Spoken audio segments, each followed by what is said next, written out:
इसके बाद जो थर्ड थ्योरम है, पहले हमें एक एग्जाम्पल को आपके लिए बताना होगा।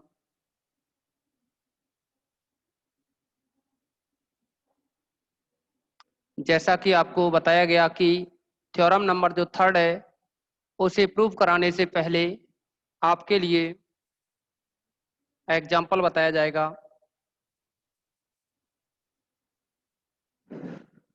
जिसमें मॉड्यूलो के बारे में समझाया जाएगा। वैसे तो आप लोगों को ये मॉड्यूलो के बारे में बीएससी पार्ट फर्स्ट ईयर में डिस्क्रीट में 2 क्वेश्चन और एक बीएससी पार्ट थर्ड ईयर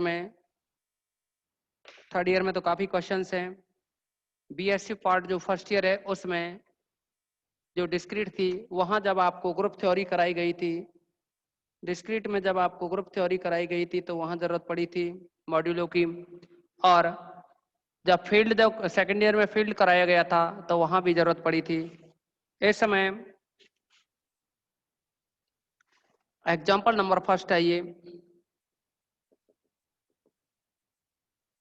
दे रखा है, सिद्ध कीजिए कि समुच्चय R equal to 0 1 2 3 4। Operation define कर रखे हैं इसमें, एक तो है +5 और दूसरा है .5 के लिए एक क्रमनिर्णय वलय है। हमसे ये पूछा है कि क्या यह जो R है वह एक क्रमनिर्णय वलय है, और फिर कहा है कि क्या यह एक पूर्णांकीय प्रांत है। तो पूर्णांकीय प्रांत भी इसको प्रूव करना है, इसे हमें पूर्णांकीय प्रांत भी प्रूव करना है।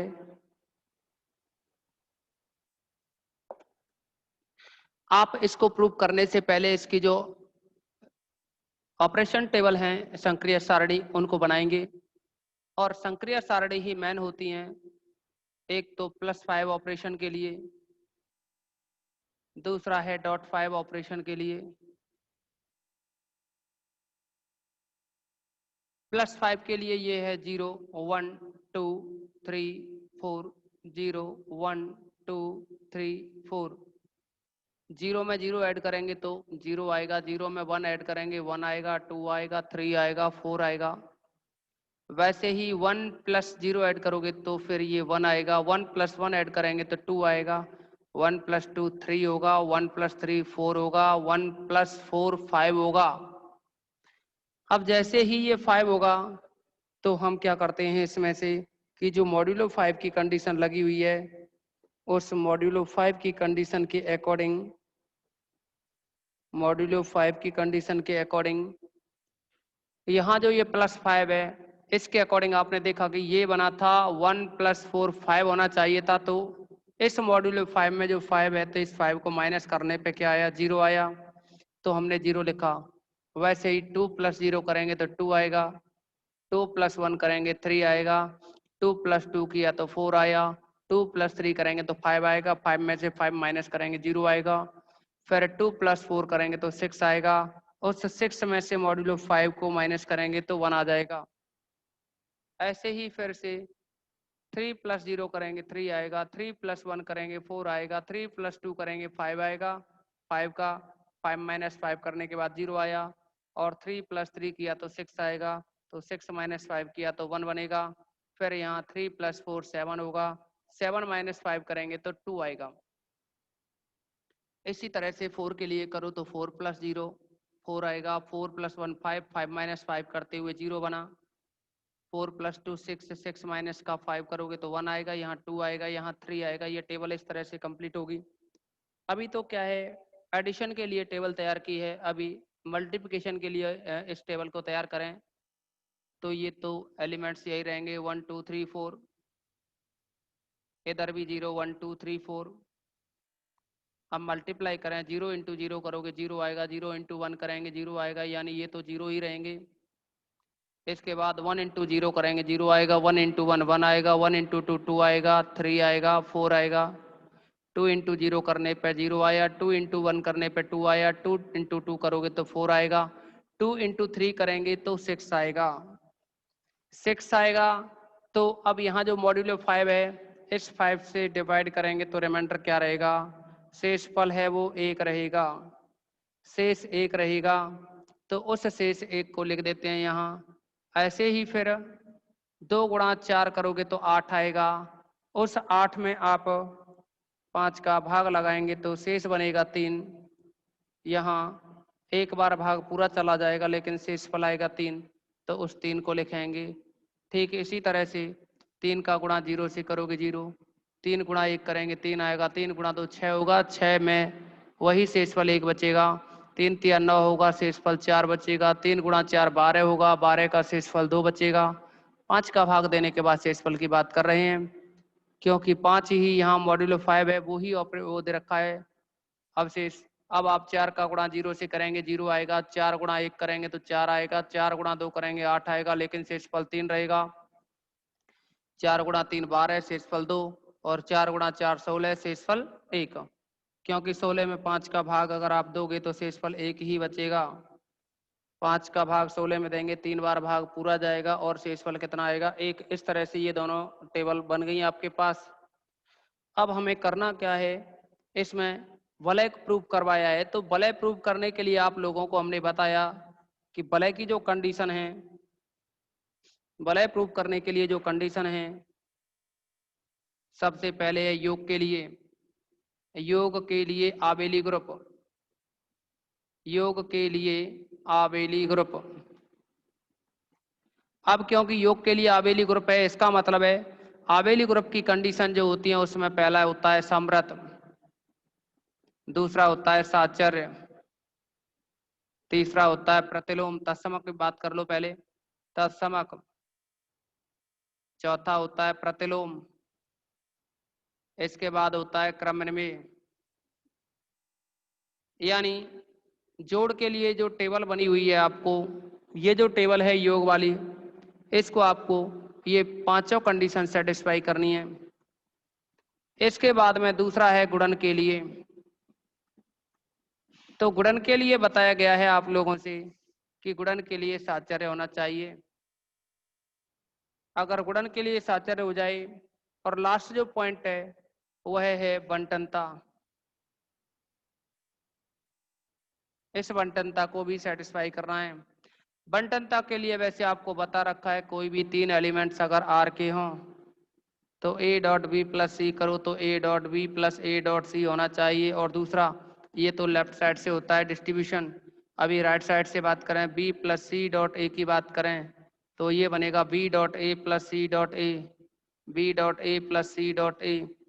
तो आपको इसे ग्रुप प्रूव करने के लिए, यानी आर है सॉरी आर को वलय प्रूव करने के लिए आपको ये कंडीशन सेटिस्फाई करनी होंगी। इन कंडीशंस को सेटिस्फाई करेंगे तो इसके लिए हम पहला पॉइंट योग के लिए लिखेंगे सारी कंडीशंस योग के लिए।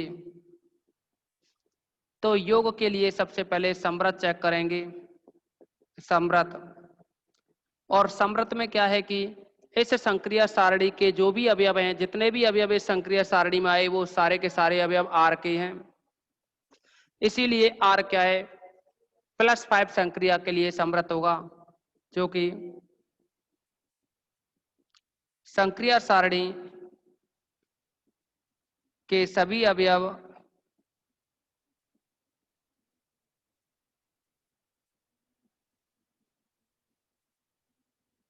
आर में हैं, तब आर संक्रिया +5 के लिए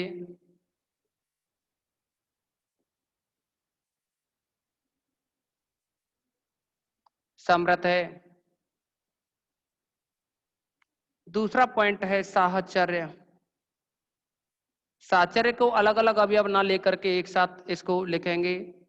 For all A, B, C belongs to capital R implies A plus 5B plus 5C is equal to A plus 5B plus 5C।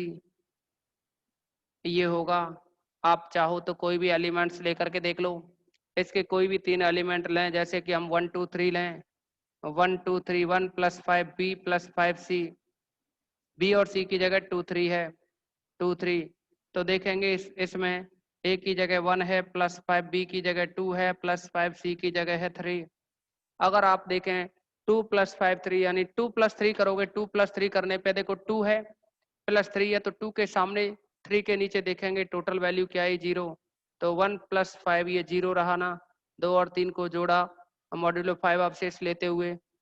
अब देखो इसमें क्या है, ये टोटल बना इधर, ये तो हो गया 0 और इधर 1 + 2 करेंगे, 1 + 5 2, तो 1 + 2 करने पर यानी 1 है इसके सामने देखें, 2 के नीचे देखें तो ये बनेगा अवयव 3 और फिर है इसमें +5 3। अब आप इसको देखें 1 + 5 0 करें, 1 + 5 0 करें तो 1 के सामने 0 के नीचे तो ये आएगा 1, ये बनेगा 1। दूसरा 3 + 5 3 करें तो 3 + 5 3 करेंगे तो 3 के सामने 3 के नीचे ये वैल्यू बनेगी 1। तो आपने देखा कि ये 1 = 1 आया, लेकिन हमने तो यहाँ 3 ही एलिमेंट लिए थे ना, 1 2 3। अब ये जरूरी नहीं है कि इन्हीं 3 एलिमेंट को लो, ऐसे तो कितने भी एलिमेंट लिए जा सकते हैं ना, इनमें से 3 हो सकता है, 0 1 2 ले लें या 2 3 4 लें या 0 1 4 लें या 0 1 3 लें, इस तरह से कितने भी एलिमेंट सेलेक्ट किए जा सकते हैं। तो इनको जनरली हमने क्या किया, element A B C belongs to capital R लेते हुए बता दिया है कि ए बी सी लें, ए बी सी के मान कुछ भी हो सकते हैं जो कि सेट आर के एलिमेंट हैं, तो इसमें ए बी सी के मान इस सेट में से कुछ भी हो सकते हैं, इसीलिए हमने यहाँ लिख दिया a + 5 b + 5 c, यानी लास्ट वाले 2 ब्रैकेट में इक्वल हैं, फर्स्ट वाले दोनों को ब्रैकेट में लिखते हुए, यानी ये कह सकते हैं हम कि संक्रिय है जो +5 वह आर में साचर्य है, अतः +5 संक्रिय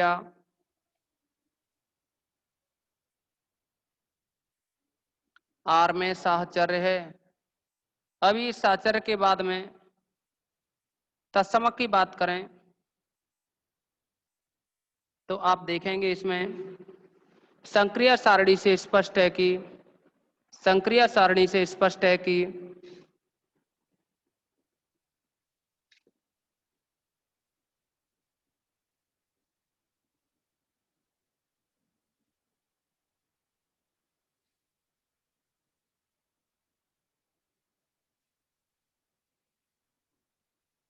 तो संक्रिय सारणी से ये तत्समक और इसके बाद प्रतिलोम की चर्चा करेंगे हम।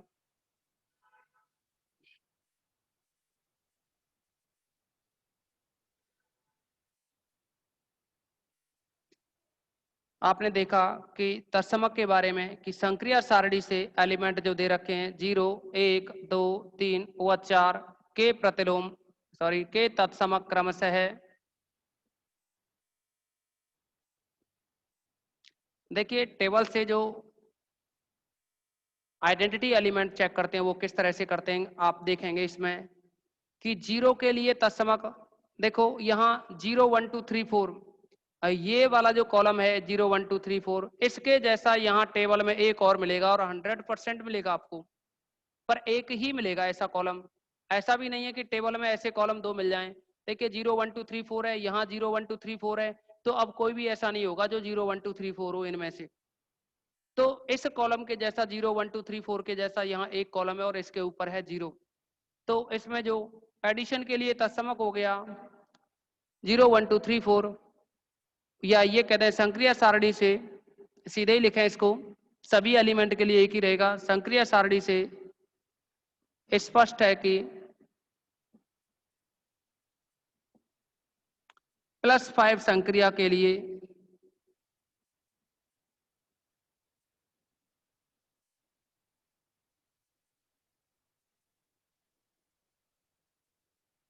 तत्समक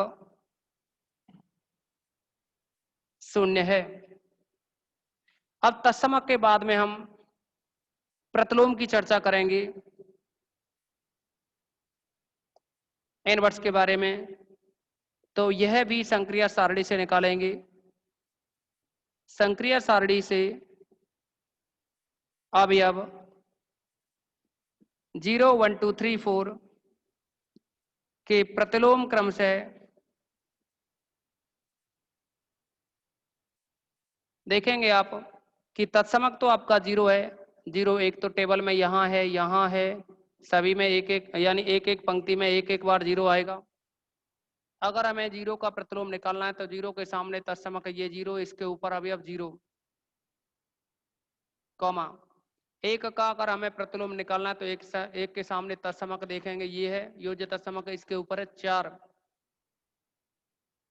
2 का अगर हमें प्रतिलोम निकालना है तो 2 के सामने 0 ये तत्समक रहा, इसके ऊपर है 3।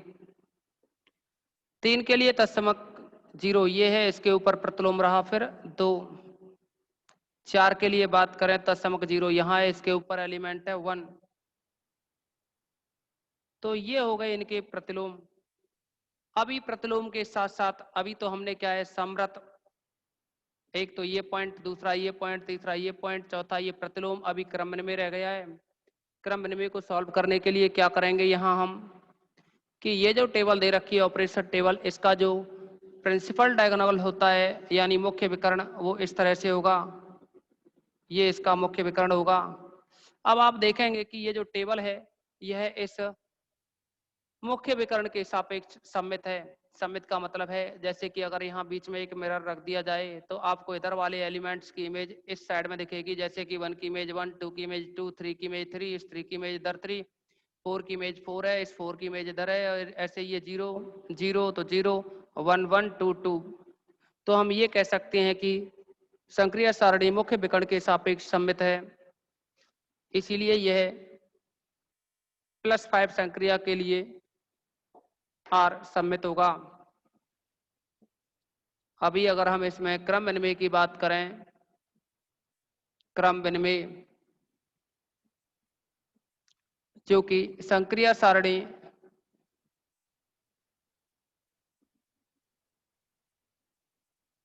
मुख्य विकर्ण के सापेक्ष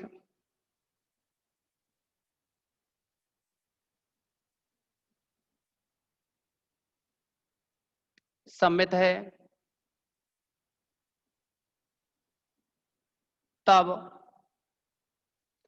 देखिए ये जो संक्रिया सारणी है यह इस मुख्य विकर्ण के सापेक्ष सममित है, तो हम कह सकते हैं कि ये जो R है वह +5 संक्रिया के लिए क्रम में होंगे, तब R के अवयव +5 संक्रिया के लिए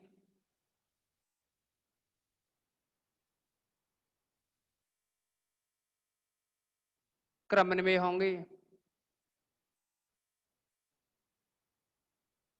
तो अभी तक हमने योग के लिए ये 5 पॉइंट लिखे हैं।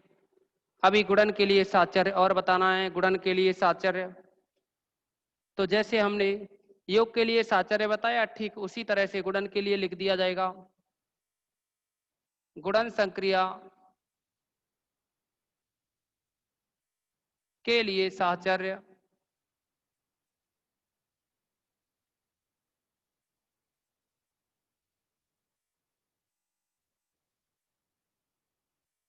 For all A B C belongs to capital R के लिए A.5B.5C is equal to A.5B.5C। तो हम ये कह सकते हैं कि R संक्रिया .5 के लिए आता है, R संक्रिया .5 के लिए साहचर्य है। ऐसे ही इस बंटनता को भी लिख देंगे।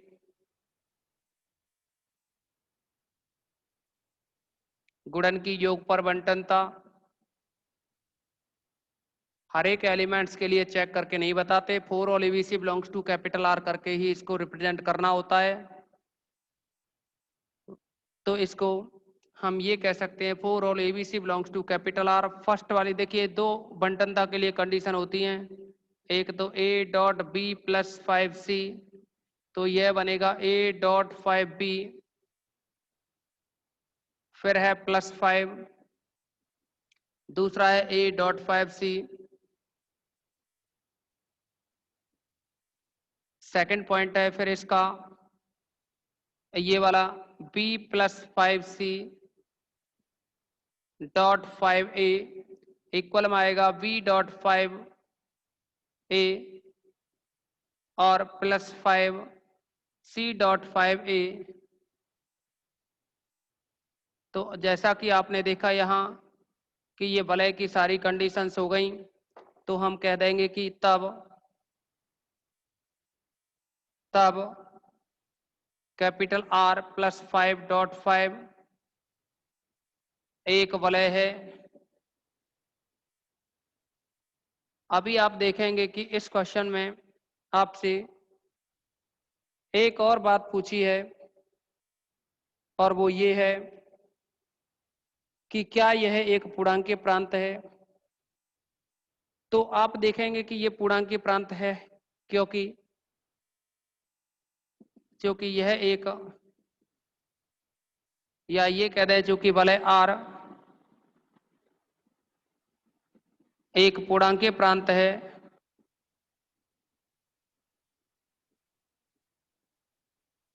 क्योंकि A.5B इज इक्वल टू 0 तभी होगा जब या तो A0 और या B0। क्योंकि आप देखेंगे यहां टेबल से कि कोई भी R के दो एलिमेंट हैं, उनका जो प्रोडक्ट है प्रोडक्ट A और B का जो गुणन है वो 0 तभी हो रहा है जब या तो A0 हो या फिर B0 हो, यानी इनमें से कोई एक 0 होने पर ही इन दोनों में से कोई एक 0 हो, A या B, तभी A.B0 होना चाहिए। देखिए पूर्णांकीय प्रांत के लिए एक तो शून्य भाजक रहित सिद्ध करना है, या आप इसको पूरे को डिटेल में लिख सकते हो। आप इसको पूरे को डिटेल में लिख लें।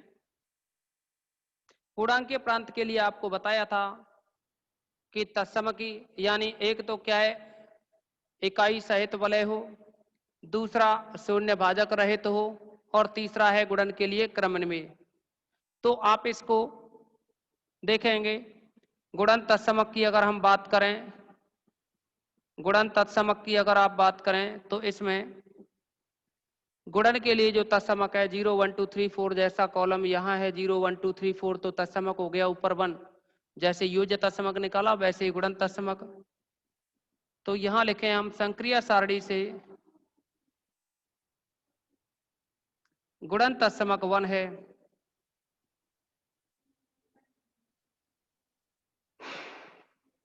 अभी तत्समक 1 हो गया तो इसमें क्रमन्वय सिद्ध करना होगा। क्रमन्वय के लिए हम ये कहेंगे कि संक्रिया सारणी मुख्य विकर्ण के सापेक्ष सममित है।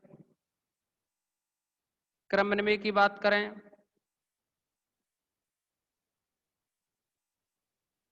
क्योंकि संक्रिया सारणी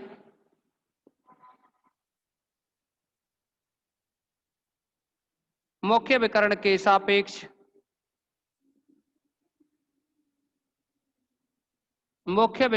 सापेक्ष सममित है, तब R.5 संक्रिया के लिए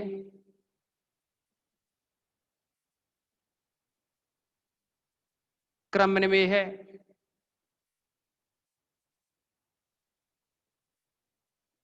अब एक और रह गया ये शून्य भाजक रहित। पूर्णांकीय प्रांत होने के लिए गुणन के लिए तत्समक हो, क्रमन्वय हो और R क्या है, शून्य भाजक रहित हो। तो आप देखेंगे क्योंकि A.5B इज इक्वल टू 0 तब A.5B इज इक्वल टू 0 या तो A0 और या फिर B0 for all A, B belongs to capital R के लिए A.5B इक्वल टू 0 तभी होगा जब या तो A0 हो या B0 हो। आप देखेंगे यहां कि ये वाला 0 तभी 0 आया है जब 4 का और 0 का गुणा किया। देखिए 4 का और 0 का गुणा किया तो ये 0 आया। अब 4 और 0 में से, इन दोनों में से इसको जैसे A कहें इसको B कहें इक्वल टू 0, तो A.5B इज इक्वल टू 0 तभी आया जब देखिए इस V की वैल्यू 0 हो गई। इस 0 की बात करें तो 3 का और इस 0 का गुणा किया है तब आया। इस 0 की बात करें तो 1 का और इस 0 का गुणा किया तब आया। मतलब इन दो में से कोई एक 0 था तो ही 0 आ रहा है। इन इधर वाली 0 की भी बात करें, अगर इस 0 की बात करें तो 2 का और 0 का गुणा करने पे 0 आया। तो मतलब ये है कि ये जो 0 आ रहा है दोनों का प्रोडक्ट वो तभी आ रहा है जब इन दोनों में से कोई ना कोई एक 0 हो। तो यही बात लिखी है हमने कि ए और बी का जो प्रोडक्ट है वो 0 तभी होगा जब या तो ए 0 हो या फिर बी 0 हो। तो हम ये कह सकते हैं कि तब भले आर प्लस 5.5 एक पूर्णांकीय प्रांत है